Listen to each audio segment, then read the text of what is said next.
we have made the operations as transparent as possible. All the media are there, and I checked with all the hospitals whenever there are clashes, and there has been no confirmation of a single death. The demonstrators say they are prepared for a final stand. What instructions have you given to the army? What I have given to the army and the police is that we are here to restore order. If the people want to demonstrate peacefully, if they want to exercise their constitutional rights, they are welcome to do so. But they cannot riot, they cannot incite people to break the law, they cannot intimidate and use violence against other people. I think you might have seen the news on 2 attempts already to pretty much trying to kill me over the last week. And what we are trying to do now is to restore order. And we say that any complaints about the current state of democracy or constitution, we are happy to deal with. We want an inclusive political reform. We invite the opposition, but we are not going to allow violence and intimidation and breaking of laws to be the norm in Thailand.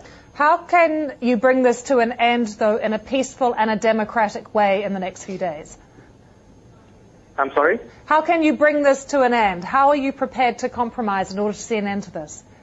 What we are now saying is you would have noticed that on the 8th, when the protest began, there were about 100,000 people on the street, and they were talking about democracy.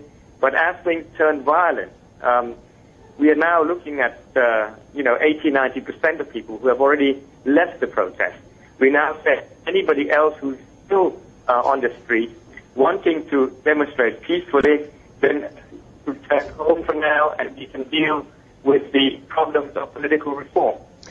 But, sir, your country is incredibly polarised. How do you reach out not only to the protesters, but to the rural poor who support the former Prime Minister, Thaksin Shinawatra?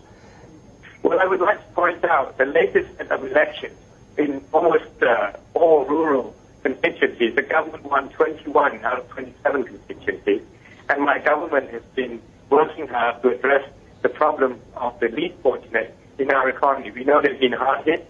They're addressing people in the rural areas. We're dealing with the low-income earners in urban areas, and also providing free education and money for the elderly, which they have for so long deserved and have never been given. What about the damage that's being done to Thailand at the moment? We've seen months of unrest, the closure of airports, protests on the street.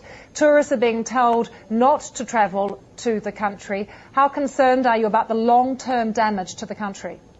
We are very concerned, which is why it's now time to put right the situation, which is that law and order must be the norm, that we have to uphold the rule of law, and we will do it in a way that is consistent with respect for human rights and democratic society.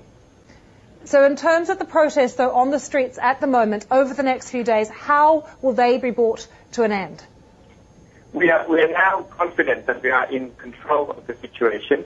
As I say, the number of people that remain mostly would be around Government House, and we will try to find the best solution we can over the next couple of days.